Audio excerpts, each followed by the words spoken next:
Responsibility accounting systems. All right, so we've talked a little bit about responsibility accounting before. And what's funny is that the book talks about it, but then, I feel like the book doesn't want to hold anybody responsible, and they just want to make everything warm and fuzzy and tell you that it's all going to be okay. And that's not quite how it works in the world of business, that at some point we have to take responsibility. And that doesn't mean that we have to be mean, or we don't have to fire anybody. We don't have to yell at anybody or mistreat anybody, but there does have to be responsibility. We have to figure out what went wrong and who's in charge of that. And then we need to help give them the support they need to fix it. Okay, so this can be looked at in a positive way, but there does need to be responsibility. So first they introduce us to this idea of decentralization in organizations. And when we talk about decentralization, if you think of that in the context of maybe your government class, you talk about centralized versus decentralized government, right? So when we talk about decentralized, it means that the power's been spread out. It's not all in one spot. Sometimes we depict that with imagery, the pyramid. So a centralized structure would look like this, where decisions are made at the top and then they tell everybody what to do. Okay, a decentralized organization is like a big, wide, obtuse triangle. And a lot of times decisions get made at lower levels and then they report up. So it's kind of different directions. So anyhow, that's the basic idea, despite my hideous pictures. So hopefully you're familiar with decentralized versus centralized. So the benefits, it can free up top management to focus on higher level strategy rather than having to be in the midst of every decision in the organization. Lower level decisions are often based on better information. Lower level managers can respond more quickly to customers. Both of those things I think are really important. I mean, if you picture yourself, I have this experience too often, and you have to call customer service for something, for maybe your internet's not working. So you get to call your internet or your cable company and tell them that the internet's not working and it hasn't been working for a week and you want your money back. How many times do you make that phone call and they're like, oh, well, I can't authorize a refund. Let me see if I can get my manager. Could you wait on hold for about 20 minutes and I'll be back? Like, can't you just make a decision? I'm asking for a $10 credit on my bill, right? Like, can you just make that decision? But how refreshing is it when you do get on the phone with the first person you talk to and they actually can help you? They're like, hey, yeah, no problem. It's our fault. Your internet's been out. How about we give you a $10 credit this month? It's not a big deal. And hopefully, everything will improve. But when you have low-level workers that can make decisions and can actually help you and follow through with the process without having to put you to 3 other managers and put you on hold and then accidentally hang up on you, how refreshing is that? And so I always think of that when you talk about lower-level managers being able to respond more quickly to customers and being able to make decisions. So when low-level managers can make decisions and actually have the power to get things done, I think it makes the company more efficient. I think it's more pleasing to customers. And here they're indicating it helps them gain experience. Well, that's not our mission in life, to make sure that our lower level managers gain experience. However, shouldn't we be hoping that our lower level managers are going to be next year's middle level managers and that they're moving up? If we're running a good company, we do want to focus on long-term employees and building the managers of the future. So that is a good thing. Decision-making authority leads to job satisfaction. Again, our mission in life is not necessarily to make sure that all of our employees are happy all the time, but again, having satisfied employees that are committed to the company, that are going to be long-term employees. We would like to grow good employees internally. So having that job satisfaction, helping them gain good decision-making experience, that's good for our long-term employment with those managers. And the other ones are helpful in terms of customers and strategy. So those are some good benefits of decentralization. Disadvantages, well, that comes right along with it. Lower level managers may make decisions without seeing the big picture. So if they're like, oh yeah, we're so sorry that your internet was out for a week, we're going to give you a $250 credit. And they do that to every customer they talk to all day. Well, that's really nice. The customers are going to be thrilled, but what's the big picture they're not seeing? We do have to make money somehow, right? It's going to get expensive if we just start handing out money. Now, the customers are going to be really happy, but we do have to understand the cost of the services that we provide. So maybe kind of an extreme example, but yeah, we do need them to understand the big picture. There does need to be a limit to their authority. A lack of coordination among autonomous managers. So when we talk about that big, flat, wide triangle, the wide pyramid, you might have managers that are doing really well within their certain department, but they're not working in coordination toward the overall goals. And I guess that ties into the next two. Lower level managers may not be those of the organization. They might be so focused on achieving something within their department that they're not seeing that big picture. And that is a very real problem, but these problems can be solved. Maybe difficult to spread innovative ideas in the organization. So again, picturing our big wide triangle, manager over here has a brilliant idea, a new way of managing some issue within the company, but in a decentralized environment, how does the manager way over here learn about that and maybe consider adopting that in their department? And the answer to all of this, all of these disadvantages, all of it's resolved with good communication. So we can have decentralization, spreading out of power and decision making, but still maintain good communication. So that's really the key when it comes to decentralized organizations, is somehow finding a way to maintain communication and therefore that coordination that we need. So in responsibility accounting, managers are held responsible for those items and only those items that they can actually control to a significant extent. Now, when it comes to accounting, there's definitely items that you're like, oh, I can't really control that. I'm stuck with it, like depreciation, like the fixed assets that already exist. You know, those are things that you might be stuck with. A responsibility center is used for any part of an organization whose manager has control over and is accountable for cost, profit, or investment. And we break it into those three: cost, profit, and investments. And when we talk about a cost center, that's a segment whose manager has control over costs, but not over the revenues or investment funds. When we say investment funds, we're talking about large sums of money to make big capital purchases. Like, hey, we need to buy a new building, or we need all new equipment. That would be our investment funds. And those are higher level decisions. So a department where we just have costs, the manager controls costs, but isn't responsible for revenues or investment funds. Where a profit center is a segment where the manager controls costs and revenues, but has no control over investment funds. We shall make paper airplanes and throw them. Yeah. Give one to everyone. Right? All Extra credit to whoever turns it on. All four of you. Yeah.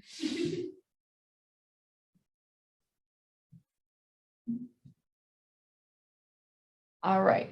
So a profit center, we've got costs and revenues, but we still don't have control over the investment funds. So that might be, thinking of examples. So a cost center might be the manager of human resources. That's a department that probably spends a lot of money, has to figure out a lot of budgets, but they don't bring in money to the organization. They're just responsible for controlling a lot of costs. Okay. A profit center, that might be maybe the regional manager or the store manager. And they might be responsible for controlling the costs and generating revenue at a particular store, particular region, but they still don't get the high level decisions like, hey, we need a new truck or we need more buildings. Like, that's saved for somebody above them. And then above them is the investment center, a segment whose manager has control over costs, revenues, and investments in our operating assets. So high level decision making, probably somebody higher up in the company, a VP, something like that. We're looking at return on investment. So we need to learn how to compute the ROI and show how changes in sales, expenses, and assets affect ROI.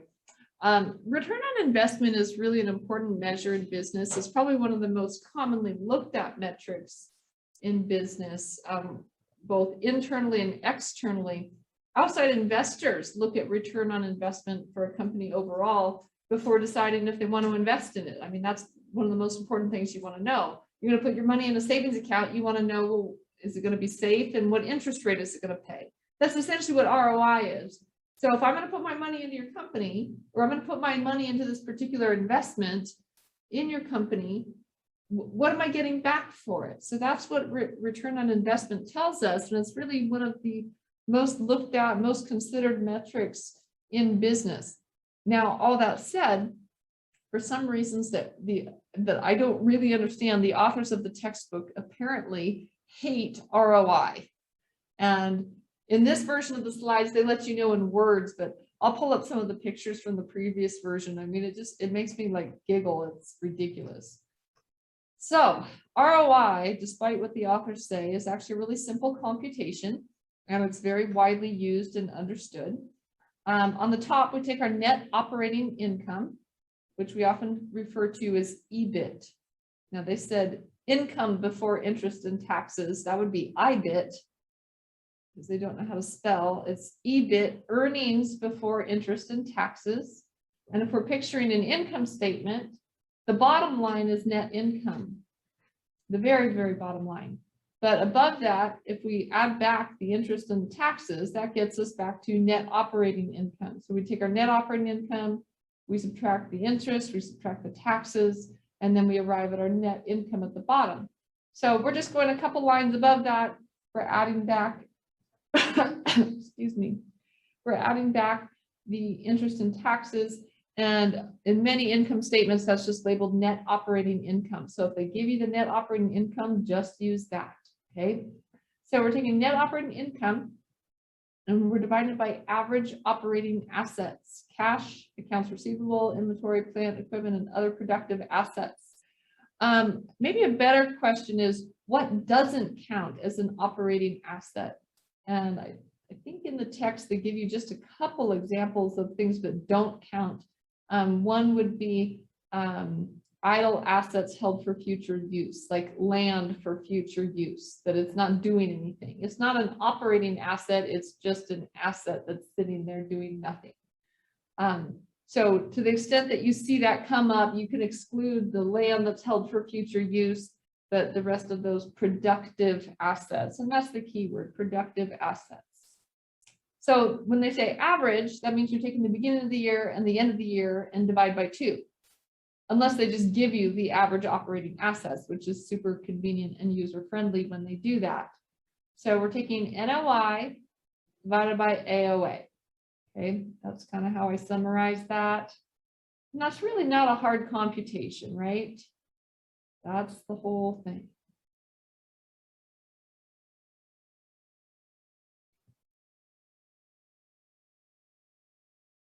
So let's take a look. A little side note, book value versus gross cost. So you guys remember what book value is? Remember when we buy an asset, we recorded at historical cost, what we actually paid for it, right? We don't update it to market value or anything. But the book value is that historical cost, the acquisition cost, less the accumulated depreciation on that asset. So remember, accumulated depreciation is a contra asset account. It's an offset against the asset. So mathematically, within the context of the balance sheet, we end up showing our assets at book value. It'll show the historical cost, less accumulated depreciation gives the book value. So gross cost would be the total cost, so ignoring any depreciation against the asset. Most companies are just going to use the net book value of depreciable assets when we compute our average operating assets. So they're using that book value, the balance sheet value. Now here's where, for some reason, the book decides to unnecessarily complicate what I thought was pretty easy. I thought the formula was pretty simple, that we took net operating income and we divided by average operating assets, and that's ROI, that's return on investment.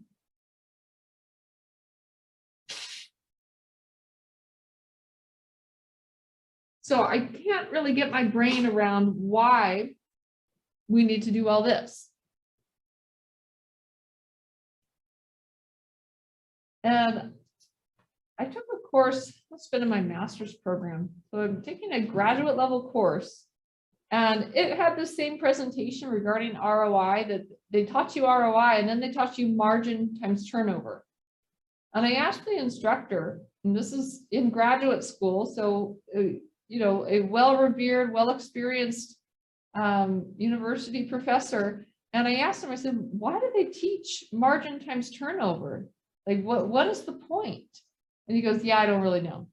And here I've been teaching this for over 15 years, and I'm kind of in the same boat. I cannot tell you why you need to learn margin times turnover equals ROI, because it really doesn't help anything. So I'd like to relabel this slide misunderstanding ROI.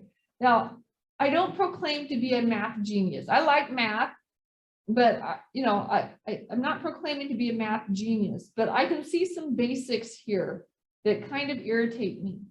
So if we're going to take margin times turnover, stay with me here, math people. All right, so margin is net operating income over sales. So if we're going to take net operating income over sales, that's margin, right? And we're going to multiply that by turnover, which was sales divided by, anybody remember? Average operating assets. Okay, now math people, help me out. What can I do here?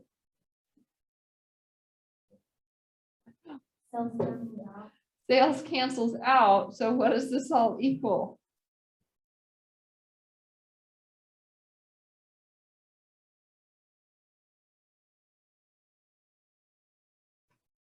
Why do we bother doing margin times turnover? It doesn't make any sense. I could have told you,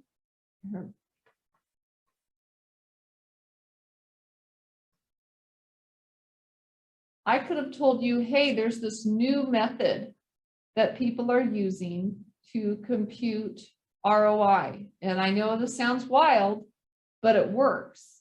So what you do is you take NOI divided by zebras, and then you multiply zebras over average operating assets, and amazingly, that equals ROI. Can you believe it? The point is, you could put anything there. It doesn't matter what it is. It doesn't matter if it's sales or Godzilla or zebras. It doesn't matter. It reduces to NOI over AOA. The point is that sales has nothing to do with the return on investment, except for sales is already included within NOI, right? You can't arrive at your net operating income without knowing your sales. So it's already included within. There's no reason to factor it in twice more to eliminate it. It's very strange to me that they teach this. I really don't understand. And I actually had the guts to ask somebody, like, why do they do it this way? They're like, yeah, I don't know. So here we are. I say ignore the whole bottom half of the page. I don't recommend doing it that way. You should know, just put simply, that margin times turnover equals ROI, but I'm not going to force you to compute things that way. I would rather just compute it directly. Yeah, so let's try a problem.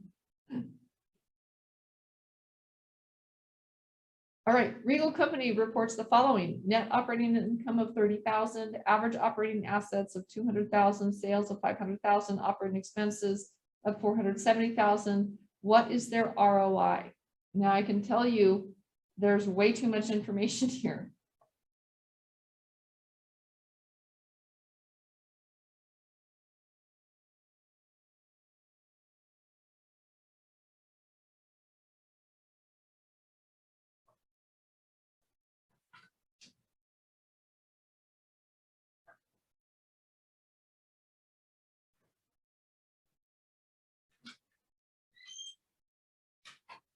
I look at this and I see 30 over 200.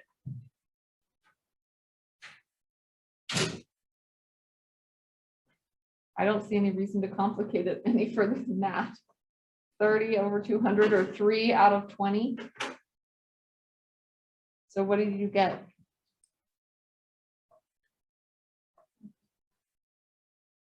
0.15, that sounds good.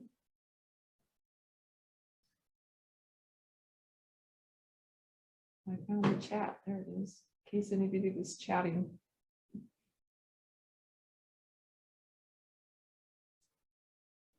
Look at all the work they did to get there though. So silly, why? It's still 30 over 200. I don't care what you do with the 500. 15% or 0.15, that's our return on investment. Now, we don't know if that's good or bad. We need something to compare it to, but that's the basic computation. So how about this? Assume that Regal's manager invests in a $30,000 piece of equipment that increases sales by $35,000 while increasing operating expenses by $15,000. So clearly this is going to change our net operating income and our average operating assets. So really, again, we don't need to overcomplicate it. We've got our net operating income and our average operating assets. They already did the math for you, right?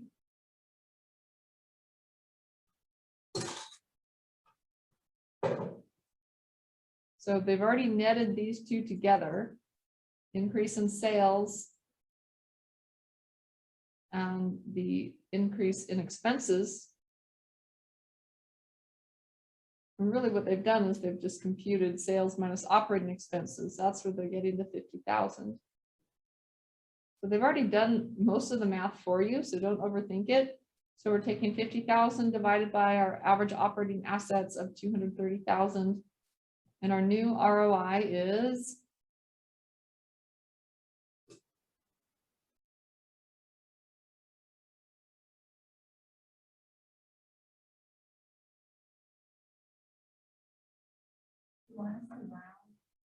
no, it's like 0.5 something, right? 0.8, close enough. What did you get? They rounded 21.7. Yeah, I would agree with that because they did some of their own rounding. Like their math was crazy. They rounded here, they rounded there. Yeah, so it's a lot cleaner just to take 50 over 230. So somewhere around 21.7, 21.8, good enough. Okay. So big picture, we made this investment and it caused the ROI to go up. So generally we would look at that as being a good move for the company, right? So we decide to invest in this asset. It increases sales, it increases expenses a little, but it increases sales apparently enough to justify itself. It increases the overall ROI for the company, somewhat notably too. So this would be a good move for the company. Really, when we talk about ROI, we're looking at the efficiency at which we're using our assets to generate a return. So if you have $1 billion in assets, you're expected to generate more return than somebody that has $100,000 in assets, right? Obviously, companies of vastly different size. So rather than looking at just, well, what's your net operating income? How efficiently are you utilizing your assets to generate that income? So ROI is a really useful measure, but here they're going to criticize it. And some of these criticisms, I'll be honest with you, do not make sense to me. Okay, so in the absence of the balanced scorecard, have we learned what a balanced scorecard is yet? I don't think so. I think it's in chapter 12, which I'm skipping.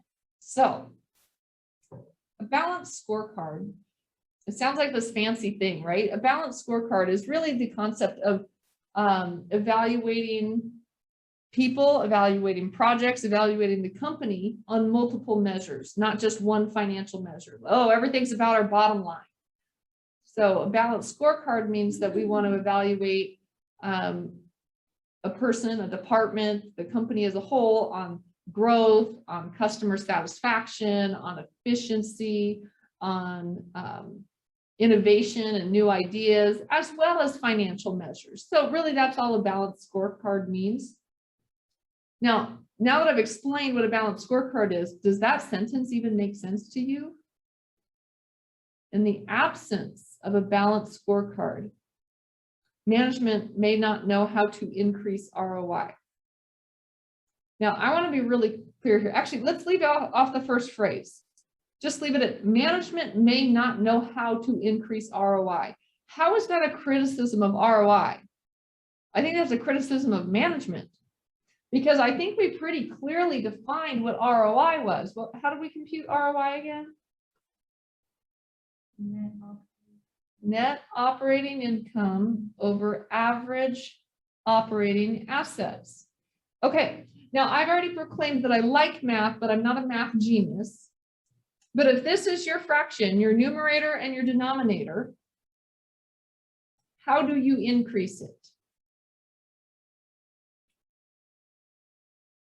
You increase this by NOI going up and or AOA going down. That's it. What do you mean management may not know how to increase ROI? You need higher net operating income and or you need lower average operating assets. I don't understand what that even has to do with the absence of a balanced scorecard. How do you not know how to increase ROI? Or you mean like you don't know how to actually increase the net operating income?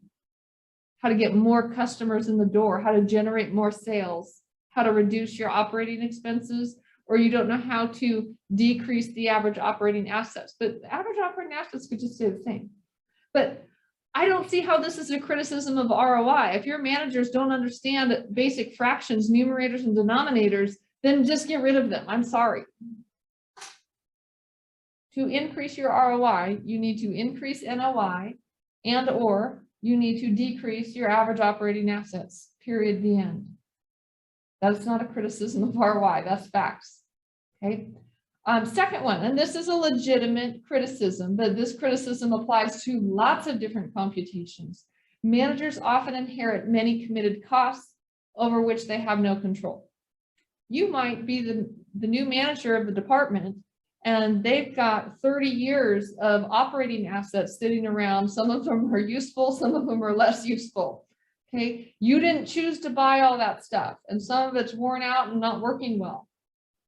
That's not necessarily your fault. Okay, but that said, you inherited these committed costs. Now you need to make the best decisions with those committed costs going forward. That might mean disposing of some of them and replacing them with new different assets, but yeah, sure, it's commonplace that managers inherit some amount of committed costs. So that said, that is a criticism of ROI, but it's also a criticism of most every other computation that involves assets.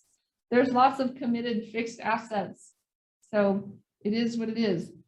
This third one, managers evaluated on ROI may reject profitable investment opportunities.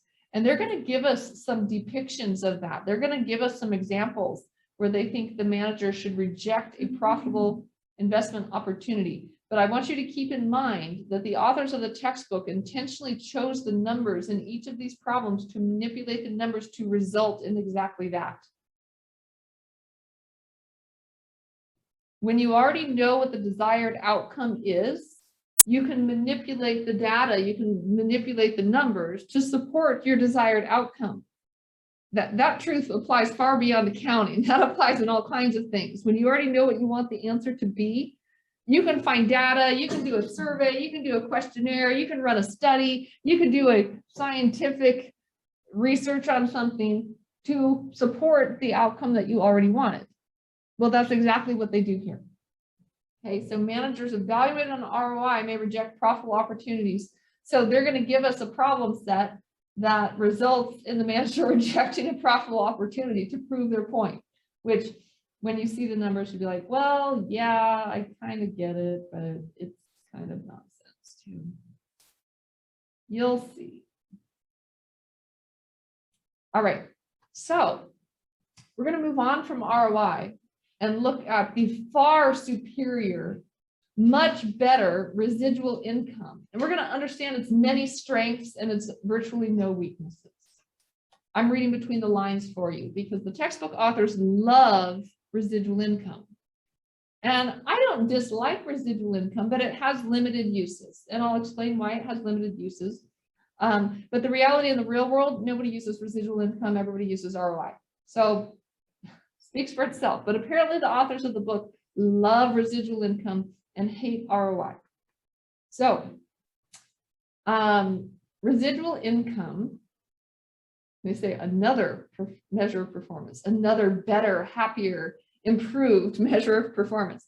Residual income is just your net operating income above some minimum return on assets. So some required minimum return. So they're going to have to set that level of required minimum return. So to calculate residual income, we're just going to take net operating income less average operating assets times that minimum required rate of return. This computation differs from the evil ROI. ROI measures net operating income earned relative to the investment in average operating assets, while residual income is measuring the net operating income less the minimum required return on average operating assets.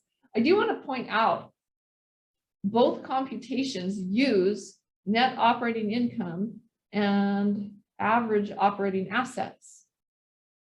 So our criticism of managers may inherit fixed or committed costs, they might inherit assets over which they had no control, that still applies here because we're still using those same average operating assets. Now we're just multiplying it by some arbitrarily chosen minimum required rate of return.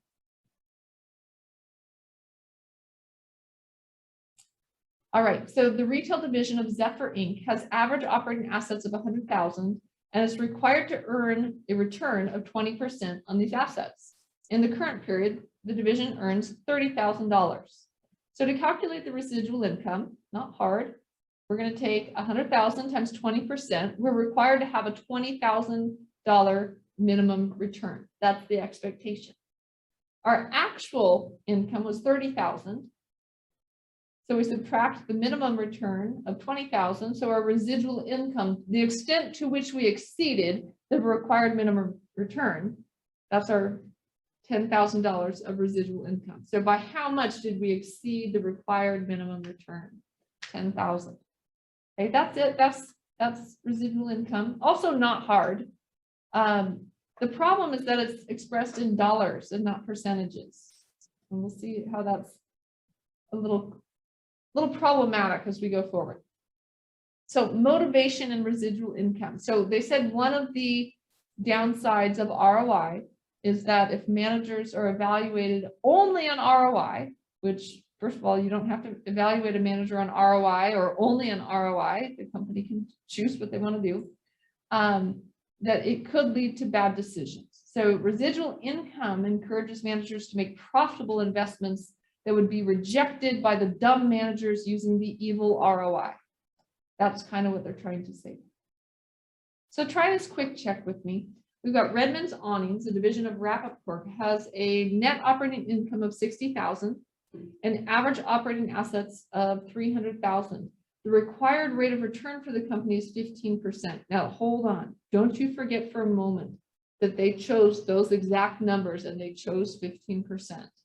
Okay, now answer the question. What is the division's ROI?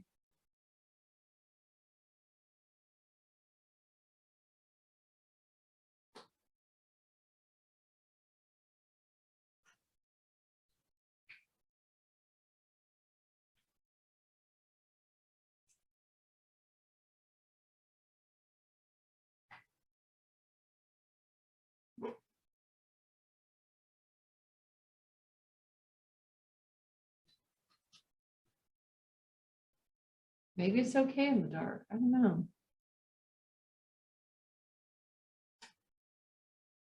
I thought it was a rubber band I could shoot. We're in dark mode.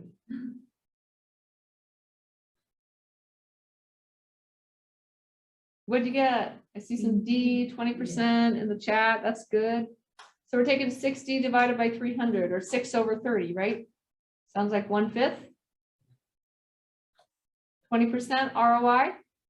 Hey, 20% ROI, that's higher than 15%, right? Okay, just tuck that away in the back of your head. Stick that away in the back of your head. It's going to come up later. Same stuff. If the manager of the division is evaluated based on ROI, will she want to make an investment of 100,000 that would generate additional net operating income of 18,000 per year?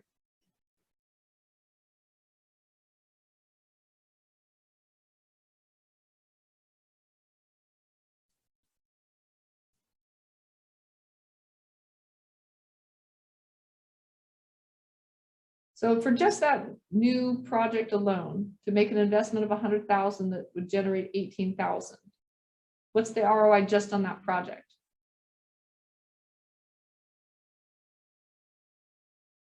That should be a calculator-free question. 18 over 100.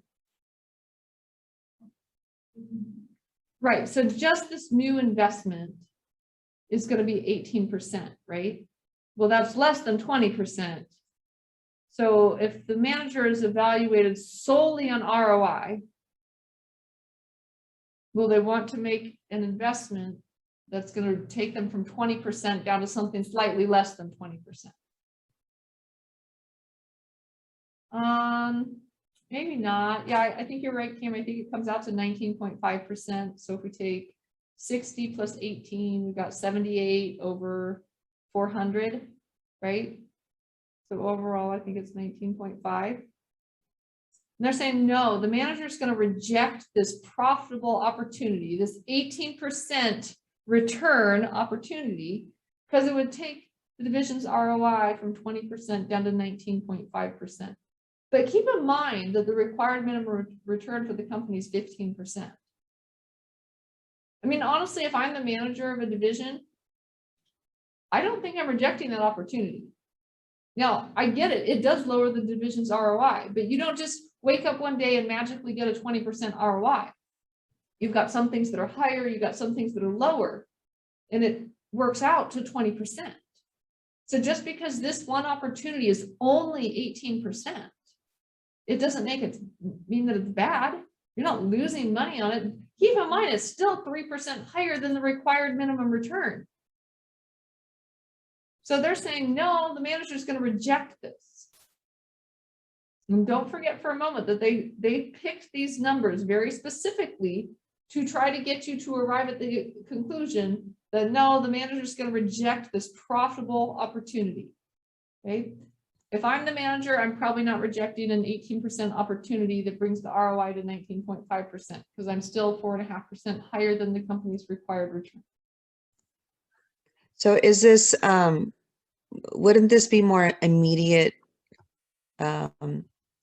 profit? But we want to look at the long run, where in a couple of months that 19.5% is right. looks better in the long run, right? You know what I'm trying to say? Yeah, I'm taking the long view on it. I think they're trying to say, like, you know, if you get a bonus dollar for dollar for every single percentage of ROI, well, yeah, you might be tempted to make a decision that suits you personally, but maybe isn't the best for the company overall. And what I would say to that is, management, don't evaluate this person solely on ROI.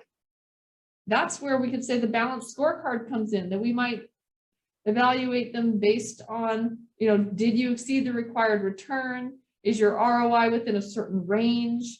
Are your customers happy? Are the employees happy?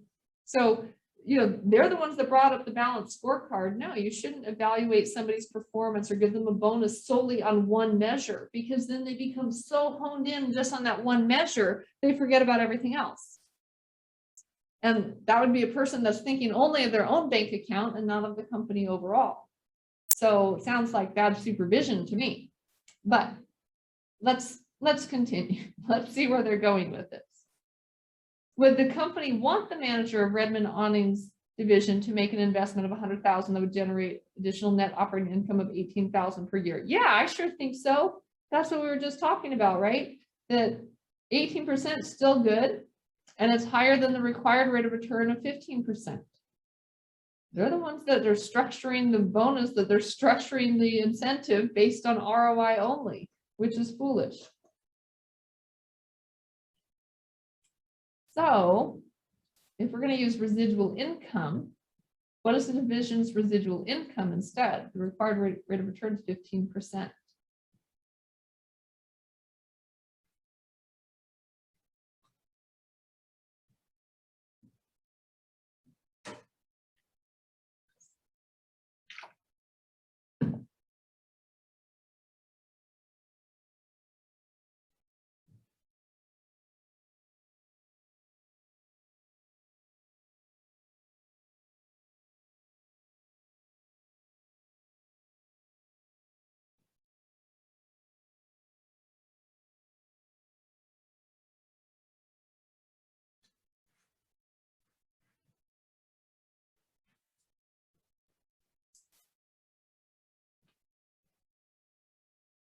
So we're going to take 15% times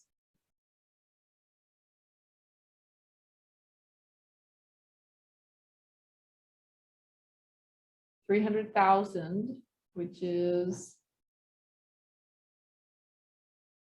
45,000, good. And we're comparing that to our net operating income of 60,000. So we exceeded 45,000 by C 15,000. Good.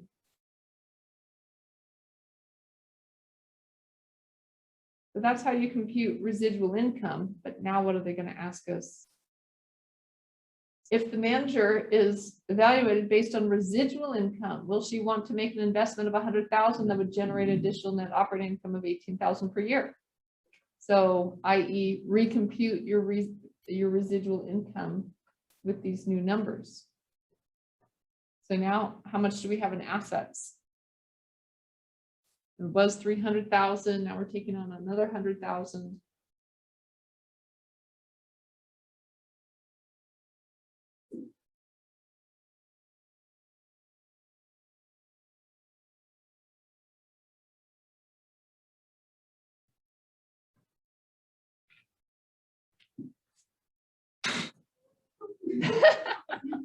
Still doesn't work.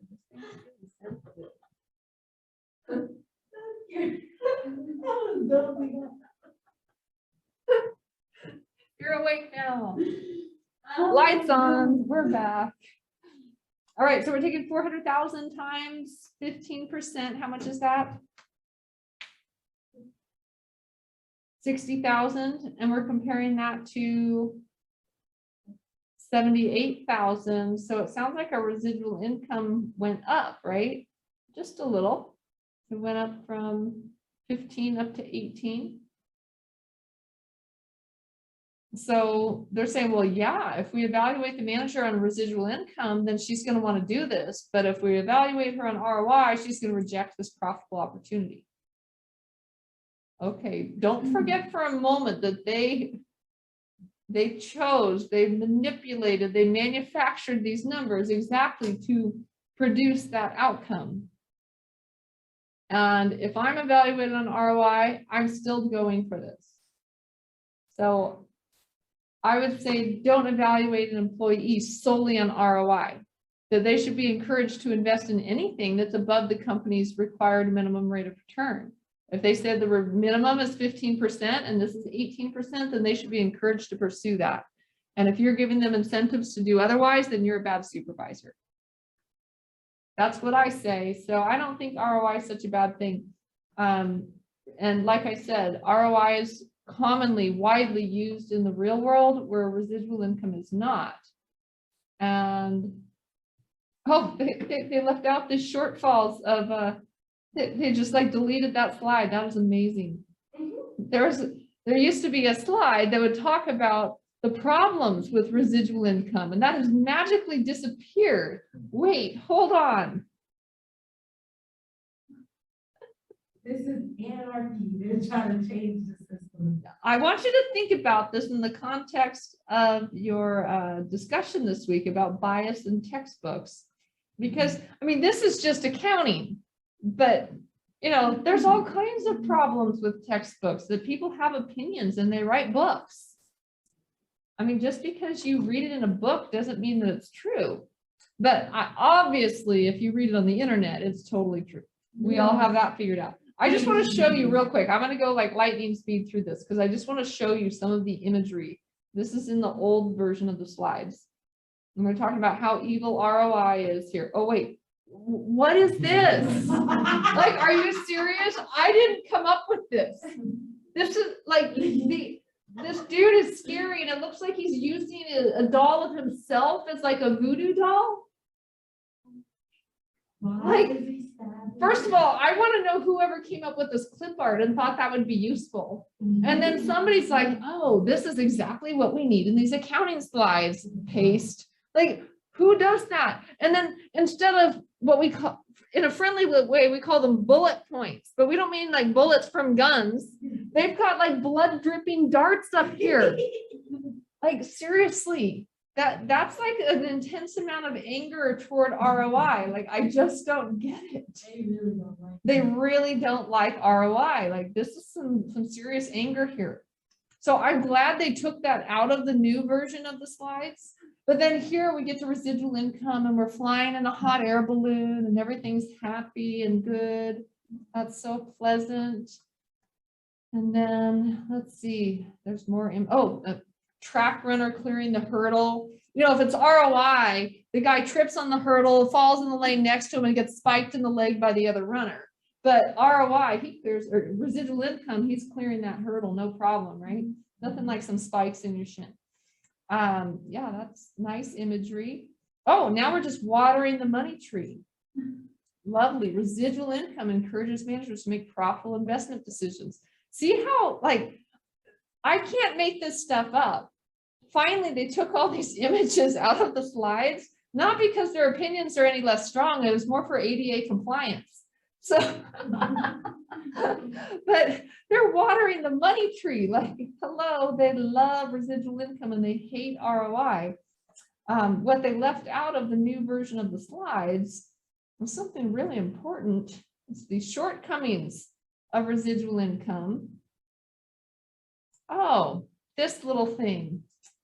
Let's just brush this under the rug. The residual income approach has one giant, huge, major disadvantage. It cannot be used to compare the performance of divisions of different sizes. Oh, so we can only use it in our own little bubble. Yeah, it's got very limited use. So check out this example.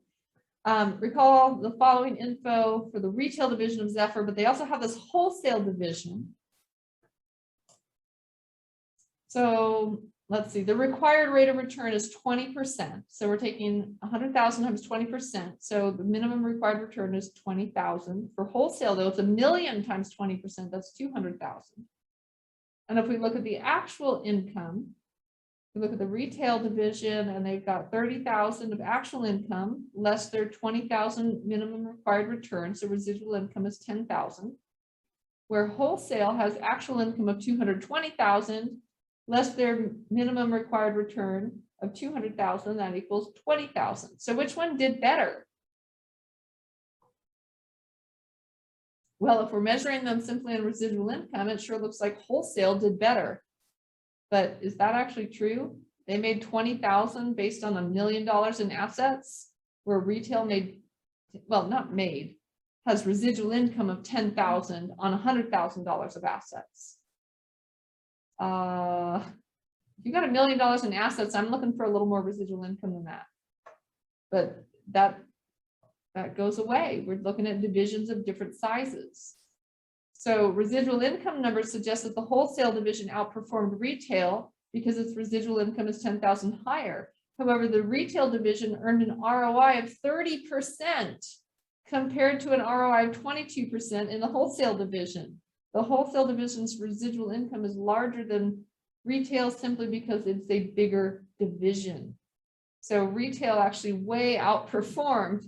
So if I'm not mistaken, it seems to be that residual income is giving us a pretty slanted view here when we compare divisions of different sizes. Retail actually far outperformed wholesale. Now where do the blood dripping darts belong? All right, so they moved this topic to a different chapter. So let me flip back to the other slides. Pretty strong feelings there about accounting, right? A little over the top for my liking. I can't say that I've ever inserted a guy with a voodoo doll into any PowerPoint presentation ever. I was just thinking about that today. I made my share of slides and PowerPoints and Google Slides. Never once. No voodoo dolls for me. Just saying. What reason? They're accounting students, so they know this. What reason was there to be so angry? I'm not sure, but it really comes through in the imagery, right? I mean, you know, even if accounting's not your thing, you look at a presentation and there's images in there that project feelings and you're like, whoa, what is that? All right. This is kind of a newish topic that we didn't used to cover in this course. So I'll leave it like this. We're going to cover it. I think you have one homework problem on it, and I'll say that it'll be lightly tested. Okay, so we just need to be familiar with this concept. Okay, so determine the range, if any, within which a negotiated transfer price should fall. What are they talking about? So totally different topic than what we were talking about before. Leave behind ROI and RI. This is like totally different. Wasn't the title of the chapter responsibility accounting? I don't even know what this has to do with it. So they've thrown this topic into the chapter. I really don't know why, but here it is. So what they're referring to is when we're transferring goods or even services within segments of our company. So I guess that fits into decentralized companies, that if we have different segments, but one needs some product from the other one. So the transfer price is the price charged when one segment of the company provides goods or services to another segment of the company. Are they going to charge them full retail price? Well, that doesn't really make sense within the same company, right? So the objective here in setting transfer prices is to motivate managers to act in the best interest of the company overall. Well, then the question is, well, why don't they just give them the stuff? Just give it to them for free. We're all the same company. So why do we have to have transfer prices? Well, if we give away what we're doing for free to another department, then how do we measure what our output is? How do we measure our financial results if we're required to give all of our stuff away for free to the other department? So it becomes a math issue. It becomes an accounting issue. So how will we measure it if we just give it away for free? So we need to record it at some transfer price. And so then the question becomes, what is the appropriate transfer price and how do we come up with that? So 3 basic approaches: negotiated transfer prices. Number 2, set transfer prices at cost using either variable cost or full absorption cost, maybe. Or 3, transfers at market price. Okay, and these have advantages and disadvantages. So a negotiated transfer price results from negotiating, discussions between the selling and buying divisions. So the advantages is they preserve the autonomy of the divisions, which is consistent with decentralization. And number 2, the managers negotiating the transfer prices are likely to have much better information about the potential costs and benefits of the transfer than others in the company. Well, that's not an advantage of negotiating, but that's maybe the facts of negotiating, that hopefully the parties negotiating know what they're talking about. I think they're saying, as opposed to just having like the president or the vice president of the company say, you're going to give this to that department for $10. Like, how do you get $10? Where is that coming from? So they're saying that instead have the managers negotiate it out and, understand the numbers behind it. So the range, the upper limit is determined by the buying division. The lower limit is determined by the selling division. And so here's kind of how it would work. Okay, so keep in mind, these are departments or segments within the same company. Assume the information is shown with respect to West Coast Plantations and Grocery Mart, both companies owned by Grocery Storehouse. So we're looking at Navel Oranges. They've got 10,000 crates per month. Variable cost per crate is $10. Fixed cost per month, 100,000. And the selling price of Navel Oranges on the outside market, so outside, is $25. For Grocery Mart, the purchase price of Navel Oranges is $20 per crate. And the monthly sales of Navel Oranges is 1,000 crates. So if our variable cost is only $10 per crate at West Coast, but Grocery Mart's buying it at $20 per crate, seems like there might be an opportunity to obtain those oranges internally, that Grocery Mart might be able to buy them from West Coast at something less than 20, possibly, right? So here's how it works. The transfer price is going to be greater than, equal to or greater than, the variable cost per unit plus the total contribution margin on lost sales, yikes, divided by the number of units transferred. The total contribution margin on lost sales divided by the number of units transferred. So we'll look at this with some numbers here in a second. The buying division, which is Grocery Mart, their highest acceptable transfer price is less than or equal to the cost of buying from the outside supplier. So in this case, $20. That's the easy one. We know if they were to buy it outside, it's $20. So it's not going to make sense for them to pay more than $20. If an outside supplier does not exist, the highest acceptable transfer price is profit to be earned per unit, not including the transfer price.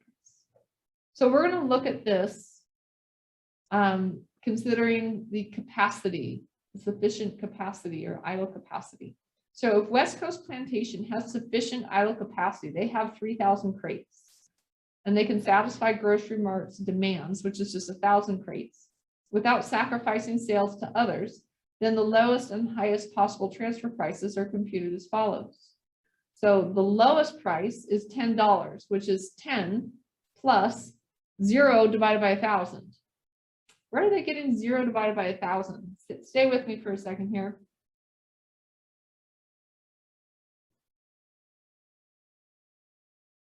Sorry, I went too far. So they're saying the total contribution margin on lost sales. Well, they're not going to lose any sales. So the numerator right here is 0 because they're not going to lose any sales. And divided by the number of units transferred, that's 1,000. But they're not losing any sales. So it's 0.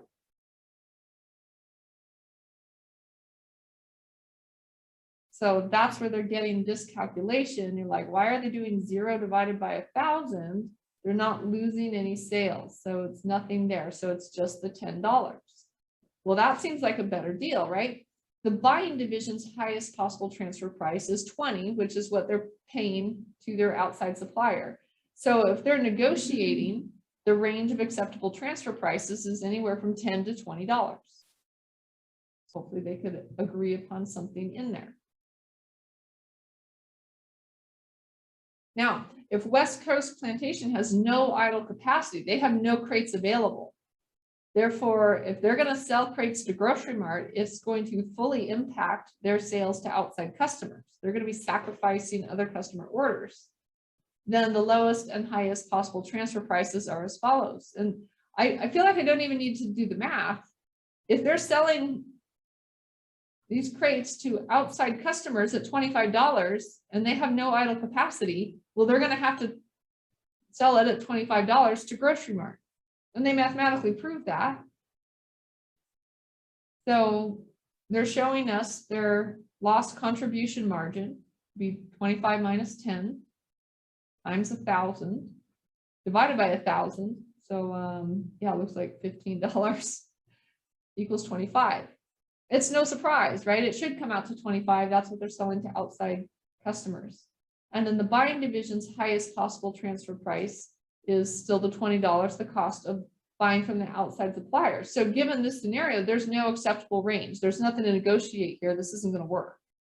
We're better off having West Coast sell to outside suppliers at 25 and Grocery Mart buying from outside suppliers for 20. The company's making money doing it that way. Well, it seems kind of silly. Well, why is one segment selling to people for 25 and the other segment's buying the same product for 20? They found a good deal, I guess. So no point in negotiating this. There's no acceptable range of transfer prices. How about if we have some idle capacity? So West Coast has 500 crates available, and then the other 500 crates, they'd have to sacrifice some customer orders to meet Grocery Mart's demand. It's still the same math here. So we're taking the lost contribution margin, which is 25 minus 10, now times only 500 units, divided by 1,000. So we're kind of splitting the difference here. We're halfway in between, and we come up with the lowest possible transfer price at $17.50, and still the cost of buying from outside supplier is 20. So the acceptable negotiating range is somewhere between $17.50 and 20. Does that all make sense? Can you navigate one homework problem? I hope, maybe. These are pretty good examples. Refer back to this. So in terms of using negotiated transfer prices, if a transfer within the company would result in higher overall profits for the company, there's always a range of transfer prices that they could agree upon. Okay. If the managers are pitted against each other rather than against their past performance or reasonable benchmarks, a non-cooperative atmosphere is almost guaranteed. This becomes an issue of management, supervision, and communication. If this is good for the company as a whole, then they should both be willing to do it. But it needs to be managed in a way that one department doesn't get penalized while the other one's getting rewarded. So this has to do with how we evaluate our performance. So we don't want them necessarily competing with each other, but both departments competing to do their best for the company overall. So that becomes a matter of supervision, communication, and good management. Finally, given the disputes that often accompany the negotiation process, it sounds like we're already resigned to bad management and bad communication. Most companies rely on some other means of setting transfer prices. So pretty much they're saying, well, since we can't manage this situation, we can't get along, we're just not going to do this. Forget it. We taught you all that, and now we're not going to use it. So there's got to be some better way. We can't handle negotiating with people in our own company. Too hard. So instead, maybe we'll try this way. Some companies set transfer prices at either variable cost or full absorption cost, which I have issues with, incurred by the selling division. Drawbacks. Using the full cost as a transfer price can lead to sub-optimization. Huh? What does that mean? Sub-optimization means just less than optimal. That's right. Isn't that what that means? Less than optimal. Optimal would be like ideal, the best, and this would be less than the best. So the full cost. I've got issues with using the full absorption cost. The variable cost I could go for, but the full absorption cost means that we're charging them for our fixed mo. That's not quite right. Number two, the selling division will never show a profit on any internal transfer. Yeah, that's true because you're just charging them at cost. And number three, cost-based transfer prices do not provide incentives to control costs. Yeah, if you're going to transfer everything you have to another department, then you're like, who cares what we spend? We'll just do it at cost and that'll become their problem. So that can be problematic. So they don't really get into the mathematics of that. Instead, transfers at market price. And market price, meaning the price charged for an item on the open market, is often regarded as the best approach to the transfer pricing problem. A market price approach works best when the product or service is sold in its present form to outside customers and the selling division has no idle capacity. A market price approach does not work well when the selling division has idle capacity.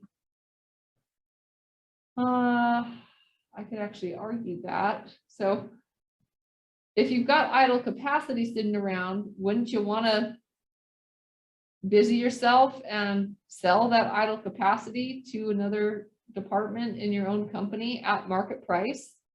So you're taking your idle capacity and you're making money. You're at least doing something. If you have no idle capacity and now you're being told to transfer units within your own company and you're sacrificing customer sales, you know, it's a wash because it would be at the same market price. But to me, the transfers at market price are kind of a solution for idle capacity. So it depends on how you look at this, I suppose. That's all. They don't need you to learn all the mathematics of those other two. They're just talking about them. Finally, our last topic. Yeah, we're doing good on time. When we're charging operating departments for services provided by service departments. So again, this might be something that would happen in a large decentralized company.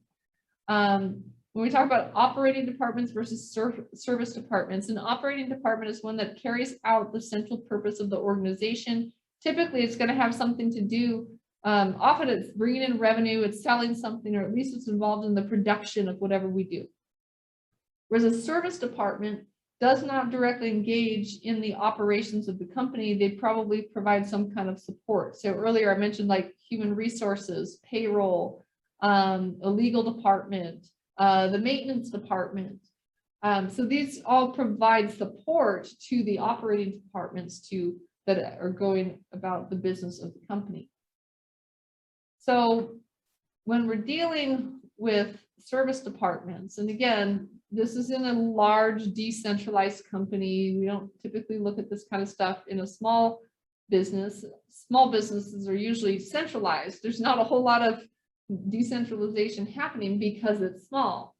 So if we have service departments in a large decentralized organization, why would we charge for those services? Well, again, those service departments need to be held accountable for operating efficiently. And then the operating departments that are using those services need to be held accountable for responsibly using those services and not abusing them and not sucking up all their time.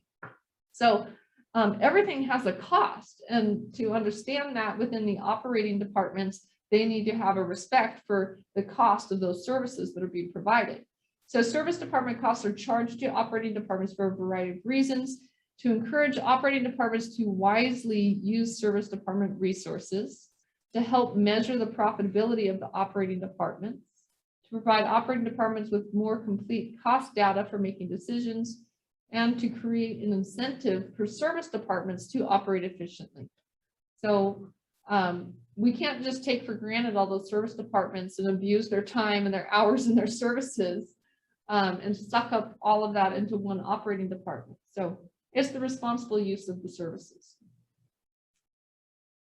Variable and fixed service department costs should be charged to operating departments separately. So this is kind of, well, I guess this isn't surprising. We separate things by cost behavior.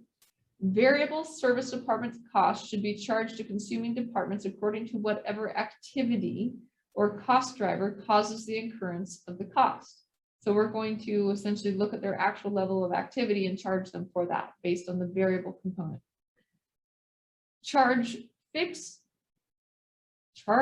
service department costs to consuming departments in a predetermined lump sum amounts that are based on the consuming department's peak period or long run average servicing needs. So they're based on amounts of capacity each consuming department requires, and it should not vary from period to period. So what we're saying is that it's their peak. So assuming no idle capacity, right? That we're operating at our peak. Even within a service department, we have peaks and idle time, I suppose. The budgeted variable and fixed service department costs should be charged to operating departments. So they said budgeted. So essentially we're going to compute a rate at which we're going to charge them, but we're going to apply it to the actual use, to the actual hours, but it's based on a budgeted rate. Okay. So here's an example. SIPCO has a maintenance department and 2 operating departments, cutting and assembly. Variable maintenance costs are budgeted at 60 cents per machine hour. So we're going to use 60 cents per machine hour, but we're going to base it on actual hours. Okay. So when they said that we're going to use the budgeted, we're going to use the 60 cents, but it's going to be based on the actual hours. Fixed maintenance costs are budgeted at 200,000 per year. Here's our data. So we're expecting cutting to use 60% and assembly to use 40%. And we have planned hours, but then we have the actual hours used. Okay, so let's take a look at how we do the math here. So we're taking the 60 cents times the actual hours, 80,000 for cutting, 40,000 for assembly. And then when it comes to the fixed, we're going to take 60% of it to the cutting department and 40% of it to the assembly department. So we're using the 60 cents variable cost, which was our budget. We're using the 200,000 that was the budget. And then we're applying the fixed based on the percentage of 60-40. Does that make sense? A lot to charge those departments, right? All right, try this one out. Pencil, paper, calculator, turn on the lights.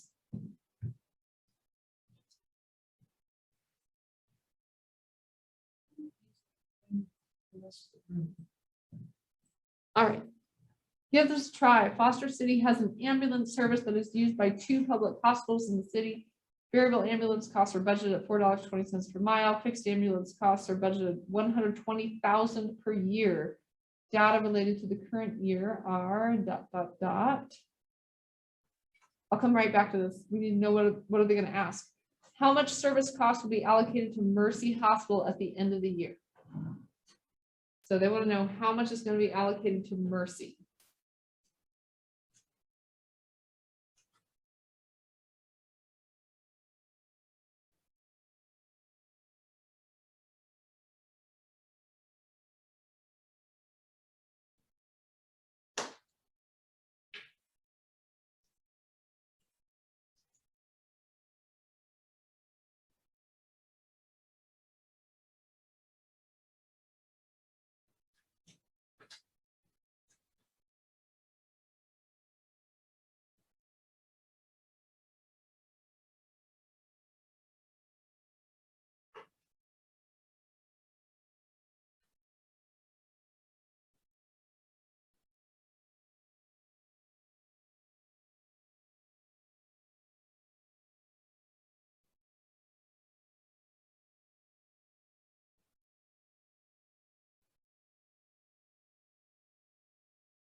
All right, so how are we going to do this? We're looking at Mercy Hospital. We don't have to worry about Northside. So for the variable cost, we're going to take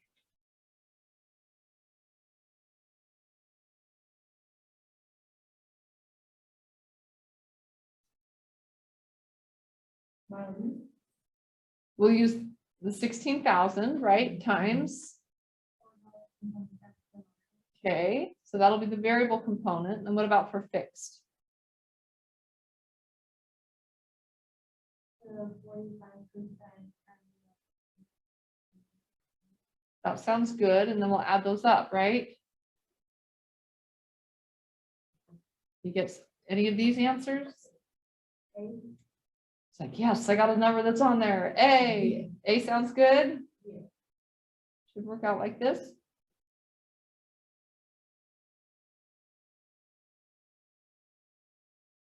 All right, all right.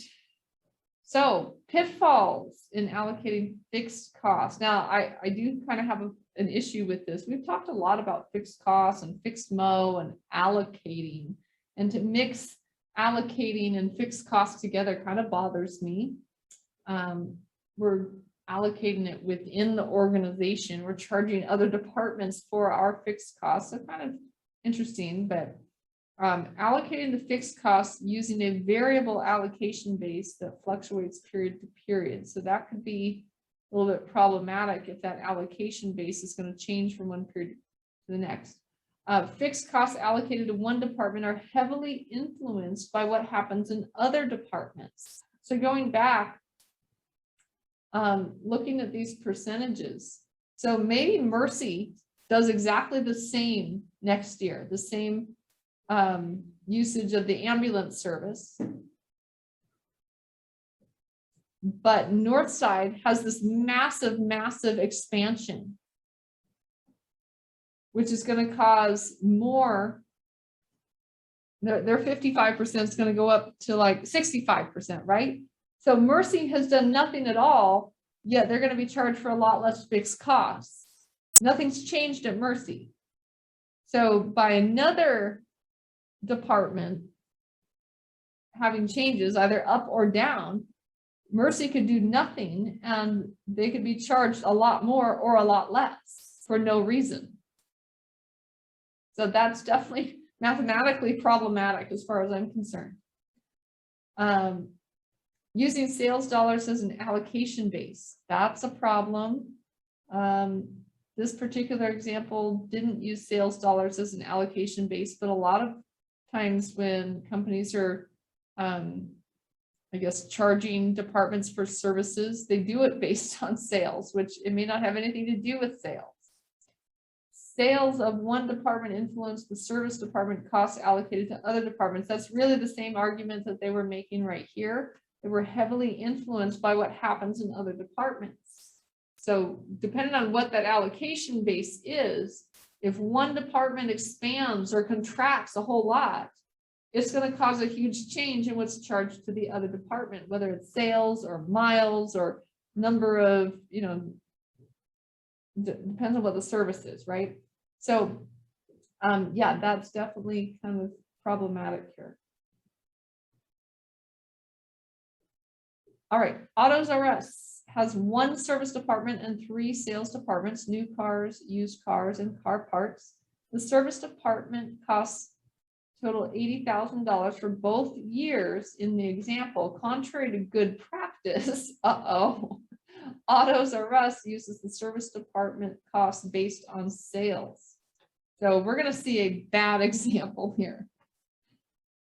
So here we're looking at this example. We've got new, used, and parts. We've got sales by department. The total's $3 million, of which 50% of that, 1.5 million, is new car sales, 30% is used car sales, and 20% is parts. So they're allocating out the service department costs. So 50% goes to new cars, 30% of 80,000 goes to used, and the remaining 20% goes to parts.